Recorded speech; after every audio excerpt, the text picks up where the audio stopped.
Thanks for coming back for another mini lesson for kid writing. I hope you're hanging in there. You just keep on keeping on. Around here, it's been a rough week. I think reality's setting in for real. So we're getting through it. Okay. Today it's going to be about punctuation. And depending on the level of understanding of your child or the humor level, you could start with the whole let's eat grandma. Let's eat grandma, using the commas where appropriate, and say punctuation saves lives. They might really get a kick out of that. It's pretty funny, actually. So you could do that and just start talking about how punctuation is really important. It gives us information. Okay, so on the developmental writing scale, which I attached to the initial Parent's Guide to Kid Writing video, this is in 3 different areas. Level 6, transitional, begins to use simple punctuation, periods, question marks may not be correct. Level 7, conventional, usually uses periods and question marks correctly. And then level 8, which we probably won't touch on much today, uses advanced print conventions accurately. Quotation marks, commas, and apostrophes. We'll talk about commas a little bit.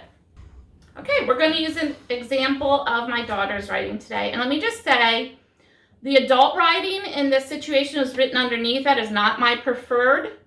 I like to do it right underneath the kids' writing because then it gives them information right underneath and they can line it up in their mind. However, this is one way some people use, which is fine. So you look at this writing and you say, what are some skills this child will be working on next? You could talk about when to use capital letters. You could certainly do spacing, leaving spaces between words. But what we're going to work on with this piece of writing is punctuation. Okay, I put together a punctuation chart. Period, I am for telling, exclamation point, I am for yelling, question mark, I am for asking, period, exclamation mark, question mark. I will attach this to the video underneath, but you can find things like this on Pinterest. And also, what I would suggest, just like I suggested in the video initially, this could be a great thing that they could write out themselves, using this as a model if you want, and then it folds and goes in the back of their journal for reference. Okay, so then you just start a discussion about punctuation. Punctuation are marks that you use in writing that help send a message to the reader. They give a lot of information. When speaking, you can use pauses or changes in tone to express excitement or questions. But in writing, you're going to use punctuation. So let's start with the 3 basics, the period, question mark, and exclamation point. So a period marks the end of a thought or the end of your sentence. A question mark is always used with a question. An exclamation point expresses excitement or emotion, and or it indicates that someone is speaking loudly. So by this time you've gone over the chart, you've had a discussion about punctuation, and we're ready to go. So you start by writing 3 sentences that you'll read together. Doesn't have to be these, anything that's interesting to your child. I've got beach on mine, so that's what I did today. Is it time to go to the beach? I like the beach. I love the beach. So you're going to ask them, which one of these do you think gets a question mark? Hopefully they will say this. If not, you can discuss why or why not.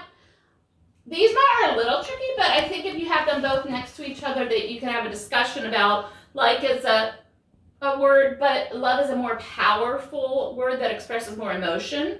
So you could say, maybe start with, I love the beach, exclamation, and then they would figure out that this would have a period. Most sentences you can talk about are going to have periods. So next we're going to be talking about commas. I want to say this could absolutely be a separate mini lesson. And commas are kind of complex, but the 2 areas you probably want to focus on at the beginning or when you're making a list of 3 or more things. And if it was used in speaking, that it would be a pause in the sentence, where a natural pause would be, that's where you put a comma. So you could have the child read the sentence aloud. Okay? Certainly, if your child's curious, you can mention the other, just kind of throw out there the other kind of uses for commas. But if they're not curious, it might just kind of overwhelm them. But you could certainly talk about use with the introductory words, clause or phrases, set them apart from the rest of the sentence, days of the week from the month, cities from states, quotations. That could be a whole other mini lesson. But you could let them know there are other places where commas are used. But for now, you're going to focus on these certain areas. So next, you'd write a sentence that begs for a comma and read it together. I want to go to the beach, and really play it up. Make a or a pause or something. Really make it emphasize that that's where we belong. I want to go to the beach, but I can't. And then have them fill in. And I should have mentioned this before, but using a different color is effective. To the beach, comma, but I can also, they could put a question or exclamation point here. I'm going to put an exclamation point because I'm feeling really frustrated about that. So, and you can have a discussion about when do you use, go deeper with that discussion too. So basically you want to start with period, question mark, exclamation. Commas can be part of that lesson or separate. I think I would suggest separate. And certainly you can mention to them there are other types of punctuation that you'll talk about down the road, like semicolons and apostrophes and quotation marks, and you will certainly get to that, but try not to throw in too much at one time, right? One author that I love, who's really great for teaching punctuation because he uses just a couple of words, and so you really rely on the punctuation to get the message clearly across, and because he's hilarious, is Mo Willems. Here's an example. So it's just one word, but the question mark gives you information about what's going on in the speech bubble. And you can talk about speech bubbles here and all that too. Another fun idea is to use punctuation stamps. They can go back in their writing and figure out where they might go. It's another kinetic connection for them to be physically putting them in. It helps them remember, and they think it's fun. I would suggest that you are with them if you have a stamp pad involved the first couple times they do this, because I should mention that when kids start to learn about punctuation, sometimes they want to put punctuation everywhere. They want to put it after every word. But I'm so excited about that word and things like that. So you're probably want to be a guide on the side to help them through that process, but they should have fun with it.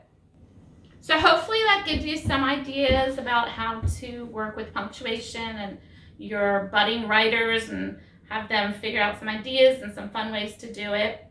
And again, thank you so much for being at-home heroes. We really appreciate it. Your kids appreciate it, and they will remember it. Thank you. Take care.